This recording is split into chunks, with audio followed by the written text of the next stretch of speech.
Hoy comenzamos una nueva serie de enseñanzas que hemos titulado El sutil camino hacia el fracaso.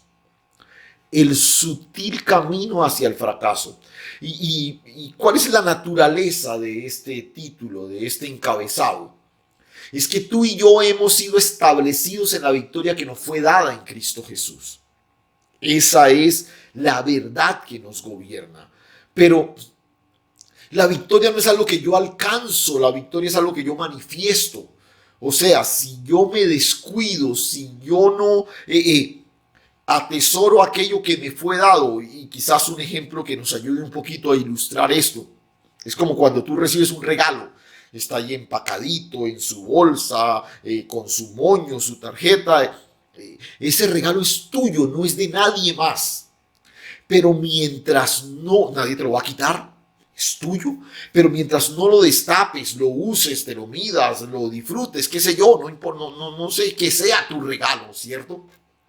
Ahí va a estar, es tuyo, pero no vas a poder disfrutarlo. La victoria ya no fue dada en Cristo Jesús, pero yo necesito apropiarme de ella. Y es muy interesante porque en ese sentido el apóstol Pablo nos recuerda que muchas de las cosas, las historias, las biografías, los relatos, incluso las instrucciones dadas en la escritura están ahí como un espejo en el cual yo me puedo ver, y además están ahí dadas como ejemplo para que yo no flaquee, sino que por el contrario, yo me posicione en lo que por gracia me fue dado. Incluso el apóstol Pablo nos recuerda ahí en el capítulo 10 de la primera carta a los Corintios. Él nos menciona: y estas cosas les acontecieron como ejemplo y están escritas para amonestarnos a nosotros, a quienes han alcanzado los fines de los siglos. Así que el que piensa estar firme, mire que no caiga. Pablo está hablando de el recorrido de Israel en el desierto y muchos de sus fracasos, de cómo le dieron la espalda a Dios, de cómo no reconocieron la visitación de Dios a lo largo de todo ese peregrinar. Y dice: estas cosas están escritas para amonestarnos a nosotros. Esa historia ya Israel la vivió, ahora soy yo el que tengo el desafío de leerme en medio de ella. Así que el que piensa estar firme, mire que no caiga. Escucha, el que está firme no cae, pero el que cree estar firme, el que de pronto se descuidó y no se ha dado cuenta que ha venido avanzando por una ruta peligrosa, que ha venido descuidando ciertas cosas en su comunión con Dios, ese, el que cree estar firme, ese es el más vulnerable, el más propenso a caer. Así que el que cree estar firme, mire que no caiga. Escúchame, los dones más grandes, los privilegios más altos, las revelaciones más gloriosas no son garantía suficiente para vivir inmunes al fracaso. Cualquiera puede fracasar. Esto, y se los he mencionado muchas veces, me fascina de la escritura. La escritura no edita a sus héroes. La escritura no edita a sus grandes personajes. Ahí los vemos en la cúspide de sus grandes logros, pero también los vemos en lo profundo de sus grandes fracasos. Vemos a Elías derrotando a los 400 profetas en la cima del Carmelo, pero lo vemos también después escondido en una cueva deseando morirse. Y esa ruta que a veces nos conduce hacia el fracaso es un camino sutil que no percibimos. Y lo que queremos hacer en esta serie pequeña de enseñanzas es poder identificar aquellos elementos que a veces no nos damos cuenta, aquellas cosas por las que comenzamos a transitar incluso sin percatarnos, y nos van llevando a ubicarnos en un escenario para el cual no fuimos creados. Porque este es el asunto. A ver, Te lo ilustro de esta forma. Tú puedes usar un hilo, una cuerda de esas, de un violín, de una guitarra, de uno de estos instrumentos espectaculares, colgarla en medio de dos palitos y colgar tu ropa interior. Y sirve perfectamente. Pero escúchame, no fue para eso que esa cuerda fue diseñada, que ese hilo fue diseñado. Fue diseñado para amarrarlo en el diapasón de una guitarra, en el cuerpo de una guitarra, de un violín, de un instrumento, y que alguien de manera magistral pueda hacer que esa cuerda dé armoniosos sonidos. Sirve para otra cosa, pero no fue para eso que fue diseñada. Tú y yo fuimos diseñados para ser la manifestación gloriosa del Hijo de Dios.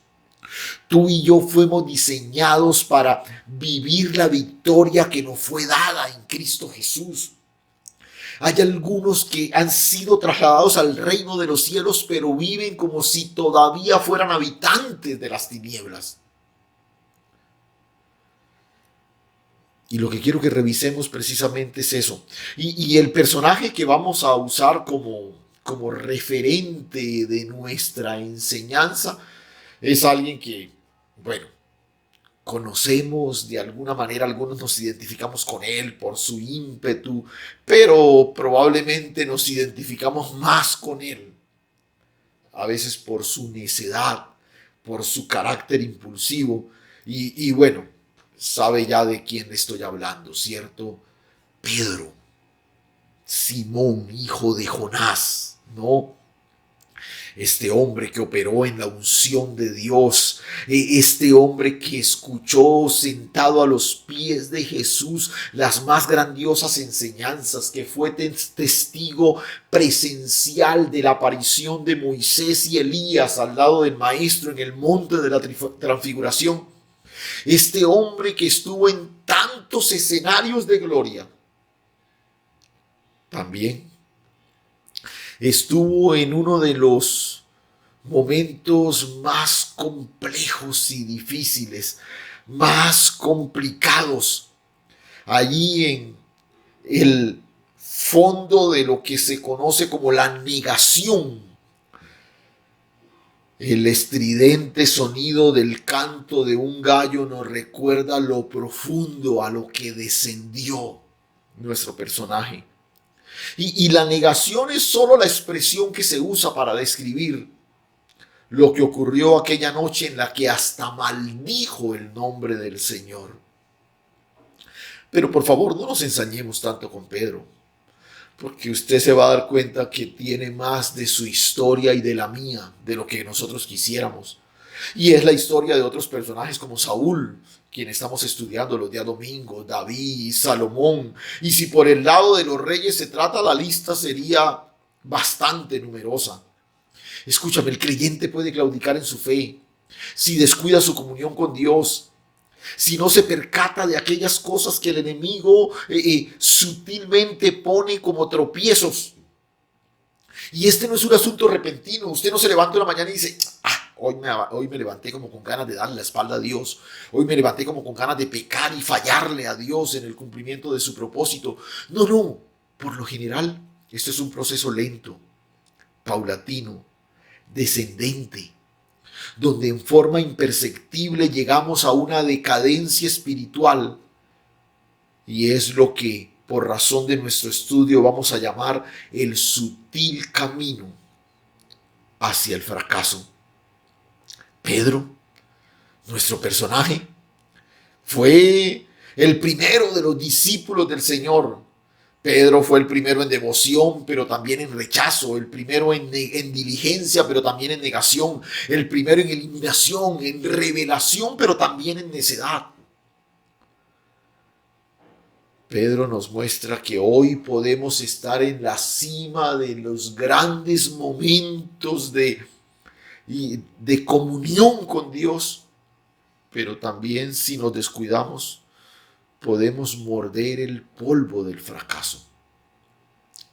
Y antes de que comencemos a enumerar esos principios que vamos a ir aprendiendo a partir de hoy, en los próximos miércoles, El primer encuentro de Pedro con el Señor lo relata Juan allí en su evangelio, en el primer capítulo.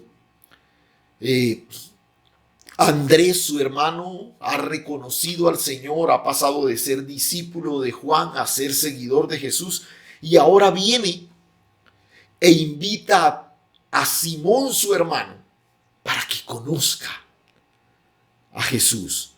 Andrés, hermano de Simón Pedro, estamos en Juan capítulo 1, versículo 40, era uno de los dos que había oído a Juan y había seguido a Jesús. Este halló primero a su hermano Simón y le dijo: hemos hallado al Mesías, que traducido es el Cristo, y le trajo a Jesús. Y mirándole Jesús dijo: tú eres Simón, hijo de Jonás, tú serás llamado Cefas, que quiere decir Pedro. Tú serás llamado Cefas, que quiere decir Pedro. Pedro no responde, Pedro guarda silencio. Pedro como que todavía está como impactado por la manera como su hermano lo sedujo para venir a conocer este personaje. Hemos hallado el Mesías.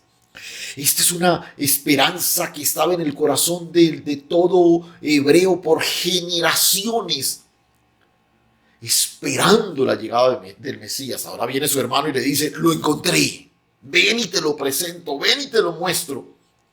Y sus ojos se cruzaron con Jesús. Y algo cautivante en ese personaje que recién identificaba, ahora comienza a llamar poderosamente su atención.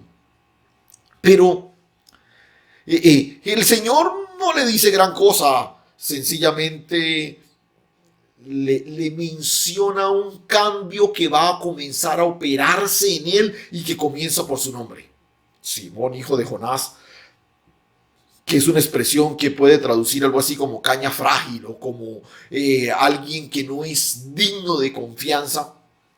Y dice: serás Pedro, roca. Y el nombre ahora es un nombre de firmeza, ¿no? Y en esta declaración como profética, el Señor le está diciendo: esto es lo que eres y esto es en lo que te vas a convertir.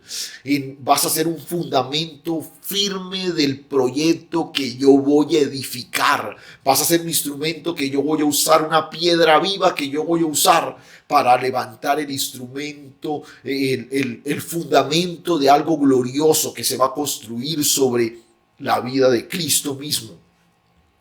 Pero Pedro no tenía ni la menor idea que este proceso, el proceso de pasar a ser una caña frágil a una roca sólida, sería un proceso en el que el Señor demolería en él muchas cosas que todavía habían anidado en su corazón y que Dios debía sacar. Pero hay un segundo encuentro de Pedro con el Señor. Lo narra Lucas allá a la altura del capítulo 5. Lo vimos hace unos miércoles atrás.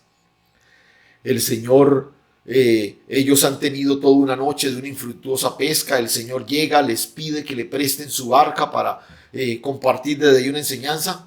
Y después de que termina, les invita a que vayan otra vez mar adentro y que tiren nuevamente las redes. A regañadientas lo hacen. Y de pronto viene el milagro.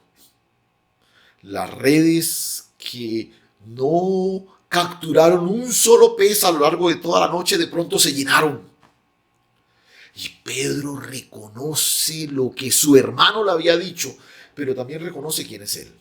Y entonces instintivamente le dice: apártate de mí porque soy un hombre pecador. Y en ese primer juicio preliminar donde Pedro... Y nota, esto es bien interesante. Primero alcanza el reconocimiento de quién es él, pero inmediatamente descubre que aquella declaración de su hermano Andrés sobre el carácter mesiánico de este personaje probablemente sí era cierta. Apártate de mí. Pero el Señor no se aparta, sino que lo recibe amorosamente, se le acerca, lo mira nuevamente y ahora una vez más le habla y le dice, Pedro cayó de rodillas, le dice, apártate de mí porque soy un hombre pecador, ¿no? Pero luego el Señor se dirige a él nuevamente y le dice, no temas, no temas, Simón. Desde ahora serás pescador de hombres. Y cuando trajeron a tierra las barcas, dejándolo todo, le siguieron. Y cuando trajeron a tierra las barcas, dejándolo todo, le siguieron. De ahí en adelante, Pedro seguiría a Jesús con entusiasmo. Quizás el más entusiasta de los seguidores de Jesús fue Pedro. Cuando otros retrocedían, Pedro era de los que decía, ¿a quién iremos? Solo tú tienes palabras de vida eterna. Pedro presenció grandes milagros. Pedro recibió poderosas enseñanzas. Pedro vio la manifestación sobrenatural trayendo a libertad a muchos cautivos. Pedro desarrolló una profunda admiración por Jesús. Pedro era el hombre de las preguntas acertadas. Este no salía con cualquier bobada. ¿Cuántas veces perdonaré, por ejemplo? Esto llevó o abrió el abanico para que el Señor explicara a profundidad la naturaleza misma del perdón. Pedro es aquel que cuando el joven rico es rechazado, de pronto pregunta, bueno, Señor, ¿y nosotros que lo hemos dejado todo, qué tendremos? Otra vez, si tú observas las reflexiones, las preguntas, las intervenciones de Pedro, son profundas, son certeras, son desafiantes. Hasta este momento del desarrollo discipular de Pedro, este es el prototipo del creyente fiel, aquel que responde a un verdadero encuentro con Jesús, aquel que vive un genuino arrepentimiento de sus pecados, aquel que con gozo sigue los pasos de su maestro. Este es un discípulo que no vacila en dejarlo todo. Este es un discípulo que no tiene problemas en reconocer la grandeza de su Señor y obedecerle. Este es un discípulo que con la evidencia y el testimonio de su vida está mostrando que todo cambió. Este es un hombre que se destaca entre sus compañeros. Por eso te dije hace un momento, probablemente Pedro llegó a ser el primero en muchas otras cosas. Pero en ese caminar de Pedro con el Señor hay muchas lecciones que podemos aprender. Pero quizás una de las más interesantes es que Pedro todavía no se ha conocido a sí mismo. Todavía no ha descubierto muchas cosas en su corazón que necesitan ser mudadas. Muchas cosas que el Señor sabe, pero que Pedro todavía no sabe. Pedro tiene un altísimo concepto de sí mismo y aún no es consciente de eso.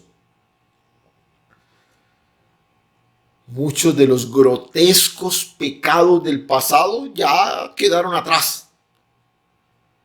Pero hay cosas en lo profundo de su corazón que todavía deben ser mudadas. ¿Sabes una cosa? Esto nos pasa con mucha frecuencia a nosotros.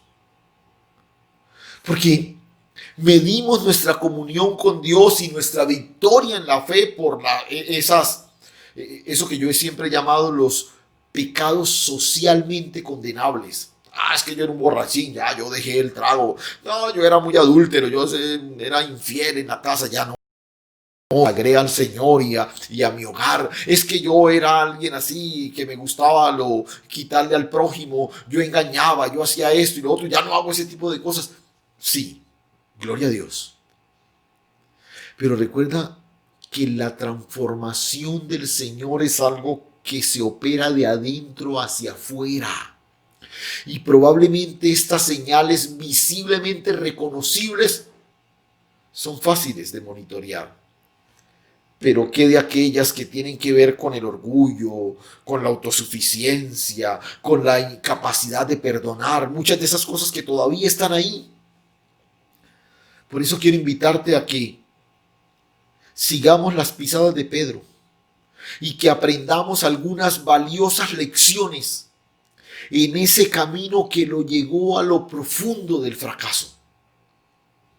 Señales de peligro que necesitamos reconocer para que, como nos decía Pablo allí en los Corintios, están dejadas como ejemplo para que no cometamos esos mismos errores.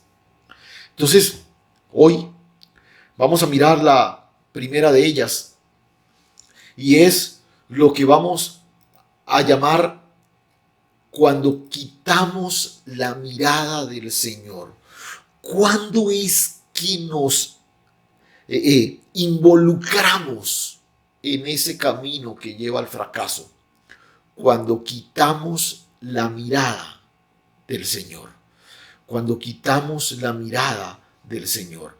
Y hay un episodio ahí, vamos a citar rápidamente dos. El primero de ellos lo encontramos ahí en Mateo capítulo 14, a la altura del versículo 28. Entonces el Señor viene caminando a ellos sobre el mar, acercándose a la embarcación en que ellos van. Piensan que es un fantasma. Entonces, verso 28, entonces le respondió Pedro y dijo: Señor, si eres tú, manda que yo vaya a ti sobre las aguas. Y él dijo: ven. Y descendiendo Pedro de la barca andaba sobre las aguas para ir a Jesús. Pero al ver el viento fuerte tuvo miedo. Y comenzando a hundirse dio voces diciendo: Señor, sálvame. Y al momento Jesús, extendiendo la mano, asió de él y le dijo: hombre de poca fe, ¿por qué dudaste? Y cuando ellos subieron a la barca, se calmó el viento. Observe el verso 30. Pero al ver el fuerte viento, tuvo miedo y comenzó a hundirse. Pedro le dice al Señor que lo invite a ir a él. Pedro le dice: ven. Y Pedro comienza a caminar sobre la palabra de Dios, con su mirada puesta en el Señor. Sale de la barca y comienza a caminar sobre las aguas. Y mira, el asunto aquí es que en un momento determinado, nuestro personaje comienza a ser afectado por lo que está alrededor, el viento, la tempestad que estaba ahí. Y Pedro, que está caminando sobre las circunstancias, de pronto mira y es afectado por el mundo sensorial que está a su alrededor, el viento fuerte, el mundo natural que le rodea. Tuvo miedo y comenzó a hundirse. Dejó, apartó, quitó, separó su mirada del Señor, la puso en las circunstancias y su descenso fue inmediato. Depender de lo externo, mirar lo que está a nuestro alrededor, es el primer elemento que comienza a inclinar un poquito el nivel y comenzamos en ese peligroso camino hacia el descenso. Depender de lo que está a nuestro alrededor, quitando la mirada del Señor, comienza a hacernos vulnerables. Y esta es la lección que Pedro nos da aquí en este pasaje. Estamos en medio de una crisis donde hay muchos que tienen su mirada puesta en las ayudas estatales, en los auxilios del gobierno, en el familiar, en el amigo, en esto, en lo otro. Y no te has dado cuenta que este es un asunto que está taladrando, mutilando, está corrompiendo, corroyendo tu fe. Mantén tu mirada puesta en el Señor. Porque no importa no importa lo terrible de la crisis. Si te mantienes mirándolo a Él, vas a poder caminar por encima de ellas. Pero más adelante, Pedro, o mejor, Pedro en este punto de su caminar nos enseña que no importa las tormentas del viaje, no dejes de mirar quién está en el puerto seguro, que es el Señor. No dejes de mirar el faro que alumbra y guía tu existencia, que es el Señor. Pero más adelante tenemos ahí en Mateo capítulo 14, y aquí nos vamos a detener ya un poquito más para concluir nuestra enseñanza. Pedro viene de recibir el elogio del Señor, no te lo reveló carne ni sangre, cuando le dice tú eres el Cristo, el Hijo del Dios viviente. Pedro viene hinchado probablemente en su orgullo, acaba de dar la respuesta que ninguno más fue capaz de darle. Ahora el Señor les dice vamos, y nota el verso 21. Desde entonces comenzó Jesús a declarar a sus discípulos que le era necesario ir a Jerusalén y padecer mucho de los ancianos y de los principales sacerdotes y de los escribas, y ser muerto y resucitar al tercer día. Entonces Pedro, tomándole aparte, comenzó a reconvenirle, diciendo: Señor, ten compasión de ti, en ninguna manera esto te acontezca.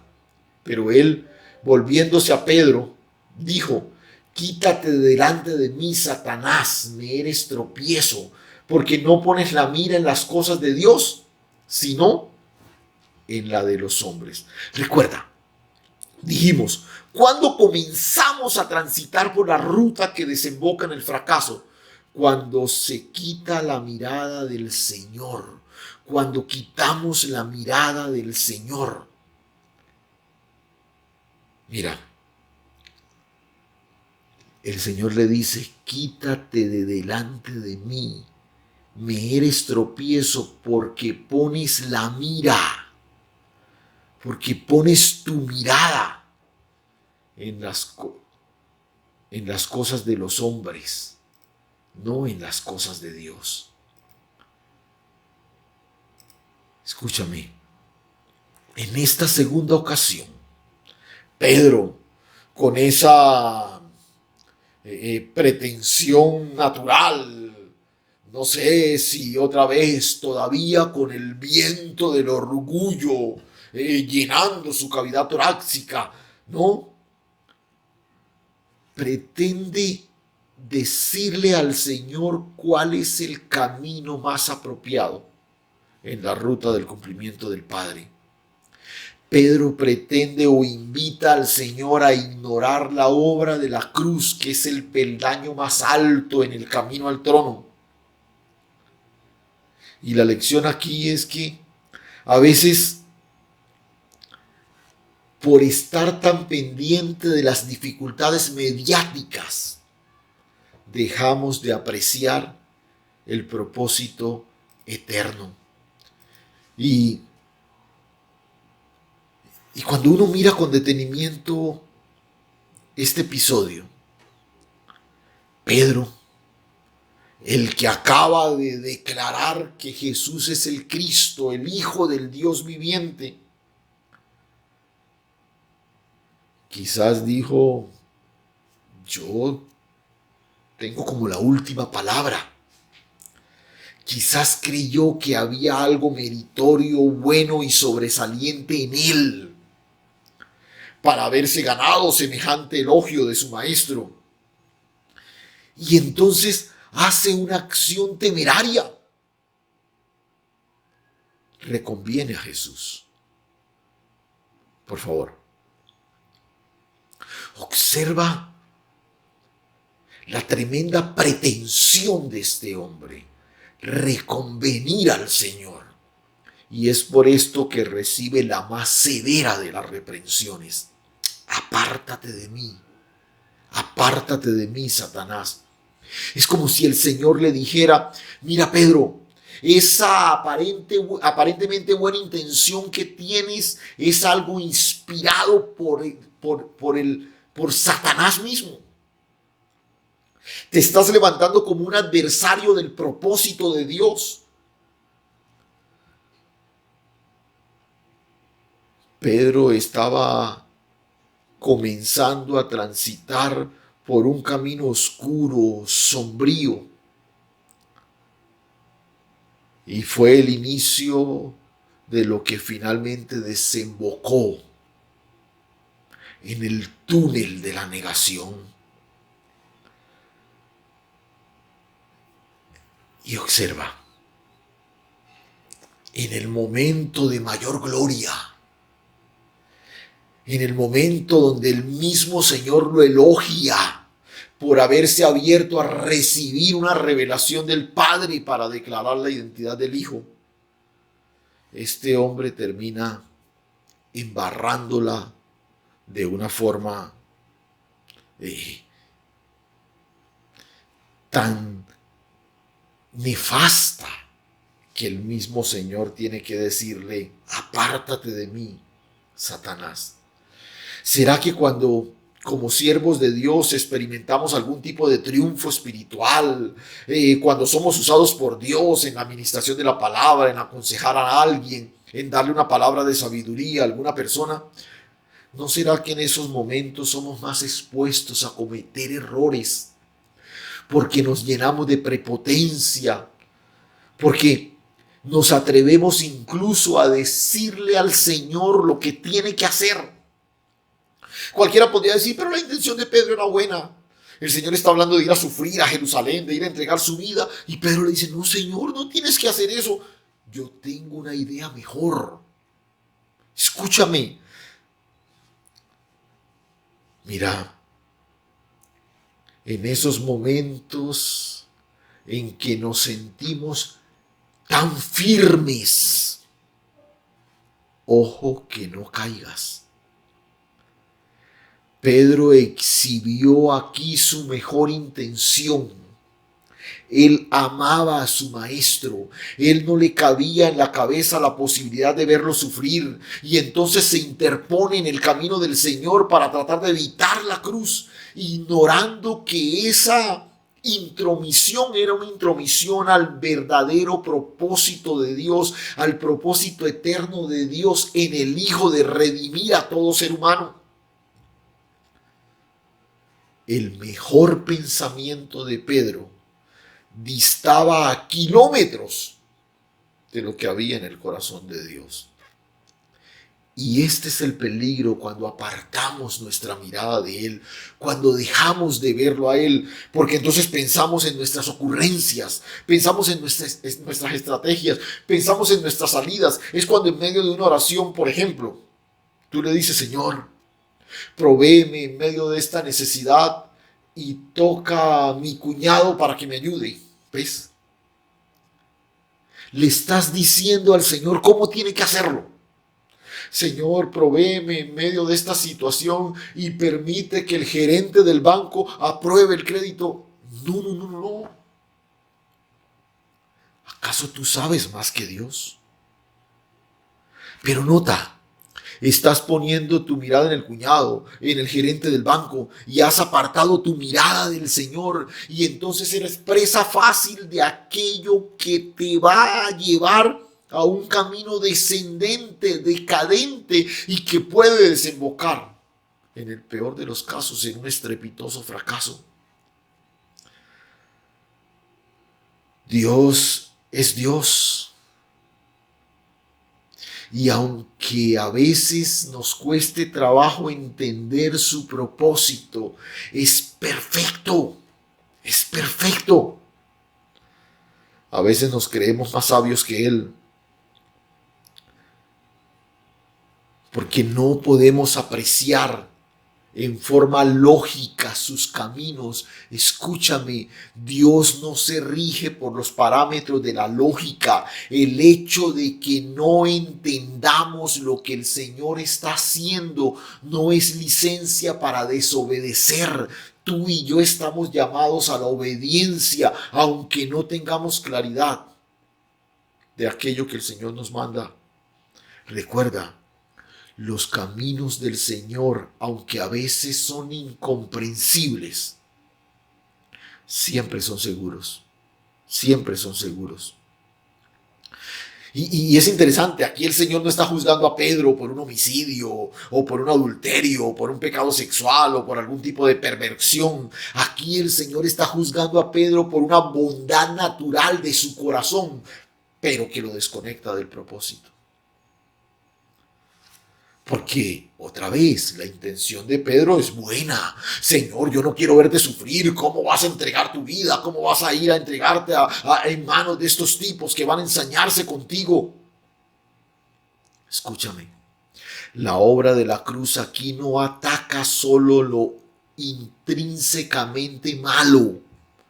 Aquí ataca lo bueno que hay en Pedro. Porque muchas veces lo bueno que hay en nosotros es el reflejo de que amamos más algo que a Dios. Es el criterio nuestro de algo que parece bueno, pero que está desconociendo y desobedeciendo lo que el Señor ha dicho. Hay cosas que tú y yo hacemos con buenas intenciones. Hay cosas que tú y yo hacemos de la mejor manera, pero que están en contravía con lo que Dios ha establecido en su palabra.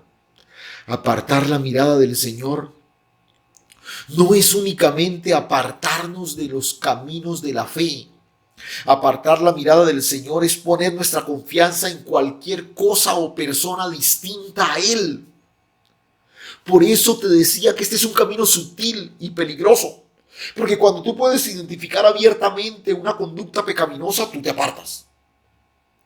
Pero cuando comenzamos a permitirnos cosas que no nos percatamos que son malas,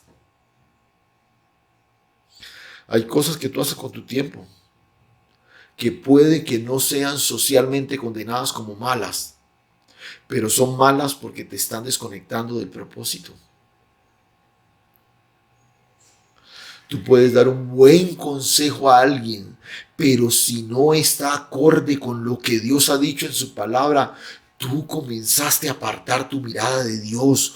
Cuando centro mis expectativas en personas o en cosas que no corresponden a lo que Dios ha declarado tocante a mí o a su palabra, esto finalmente me está apartando de Él. Mira, Saúl apartó su mirada de la instrucción divina. Saúl estaba más preocupado por la deserción de sus guerreros y terminó desobedeciendo a Dios. Y ahí comenzó su debacle. David apartó su mirada de la asignación real y se dejó seducir por la silueta de una hermosa mujer casada. Y esto llenó de sangre su linaje y su descendencia. Elías apartó su mirada del Dios del Carmelo y puso su mirada en la amenaza de Jezabel y terminó corriendo por un desierto con deseos suicidas. El lugar donde mantenemos o colocamos nuestra mirada es determinante. Por eso el escritor de Hebreos nos advierte: por tanto nosotros, teniendo en derredor nuestro tan grande nube de testigos, despojémonos de todo peso y del pecado que nos asedia y corramos con paciencia la carrera que tenemos por delante. Y observa el verso 2. Puesto los ojos en Jesús. Puesto los ojos en Jesús, el autor y consumador de la fe, el cual con el gozo puesto delante de él sufrió la cruz, menospreciando el oprobio, y se sentó a la diestra del trono de Dios. Y se sentó a la diestra del trono de Dios. Escúchame.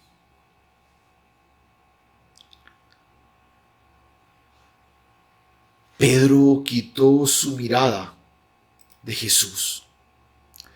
Pedro dejó de apreciar al Señor cuando le invitaba a venir a Él, cuando le invitaba a avanzar hacia donde Él estaba.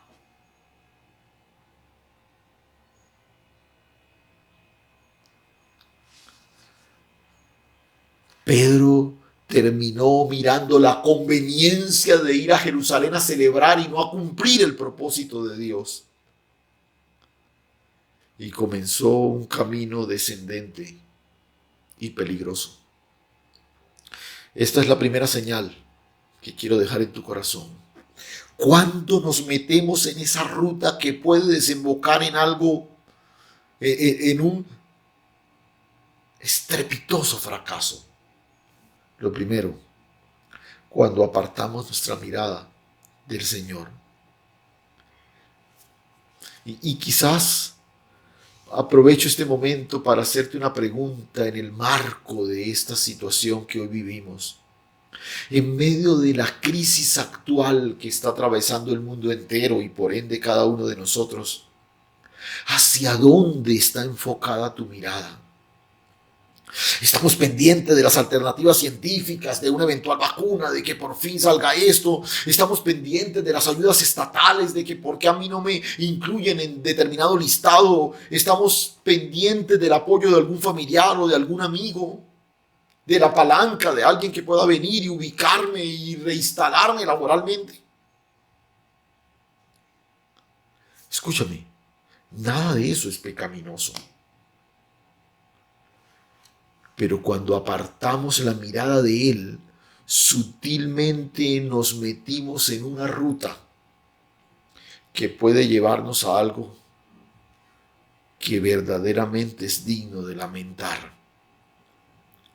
Por eso el Señor nos invita a poner la mirada en Él, enfocarnos en Él, a dirigir nuestra atención a Él, puesto los ojos en Jesús, puesto los ojos en Jesús, el autor y consumador de nuestra fe. Y este es el desafío de la palabra en esta noche. Yo no sé quizás el nivel de angustia que estés viviendo por cualquier situación que atraviesas, pero yo quiero invitarte a reenfocar tu mirada en el Señor. Cierra tus ojos un momento. Padre, gracias, Dios. Gracias, Señor. Gracias por el desafío que nos lanzas a través de la palabra en esta noche, de enfocar nuestra mirada, nuestra atención, todo nuestro ser en el autor y consumador de nuestra fe. Perdónanos, Señor. Perdónanos aún por esas cosas de las que no somos conscientes. Pero cuando ponemos nuestra confianza en esto, cuando nos apartamos allá, cuando estamos mirando más pendientes de a ver si nos pueden ayudar por acá, si nos sale por allá esto, si lo otro, y no nos damos cuenta que nos hemos apartado y estamos centrados en lo mediático y apartando nuestra mirada del propósito eterno, Señor. Ayúdanos, oh Dios. Ayúdanos, Señor. Y permítenos ver, Señor, la grandeza de la manifestación de lo que te has propuesto hacer en cada uno de nosotros. Hoy con sabiduría atesoramos la palabra para blindar nuestro hombre interior de aquellas cosas que están dejadas como ejemplo, Señor, para que no cometamos los mismos errores que nuestros padres cometieron en el pasado. Gracias, Señor. Gracias, Dios. A ti la honra y toda la gloria. En Cristo Jesús. Amén y amén.